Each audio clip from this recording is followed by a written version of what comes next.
C'è silenzio al cimitero di Onigo di Pederobba dopo il frastuono della tromba d'aria che si è abbattuta nella frazione. Vento forte con pioggia, poi a un certo punto ha girato, ha fatto come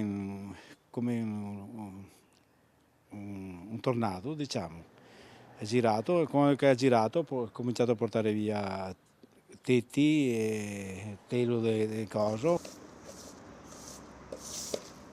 Loculi, tombe di famiglia, lapidi di marmo risalenti al 1947 andate distrutte, tetti scoperchiati e tegole cadute dalle tombe e dalla chiesa. Dietro di sé il forte vento unito alla pioggia ha lasciato devastazione ma soprattutto rassegnazione. Continuo il viavai di persone che scopa e secchio alla mano sono giunte per ripulire il luogo dove riposano i loro cari. C'è chi è arrivato con il timore che la lapide del proprio defunto fosse andata in frantumi. Ho trovato la tomba dei nonni con la croce rovesciata e i vasi di fiori per terra, e la tomba dei miei, la parte dove c'è scritto il fianco, dove c'è scritto il nome e i dati, rimane in piedi ancora per miracolo.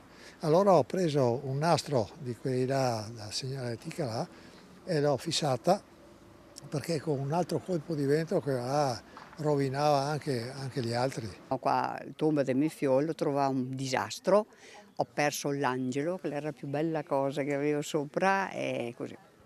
Comunque ieri sera è stata questa tromba d'aria, mi abita in alto, io e lei abitiamo in una collina, è arrivato un bel po' di vento, ha buttato giù un mezzo albero, ma insomma niente di importante. Penso che la zona più brutta sia proprio questa qua. Qua è andata a pezzi.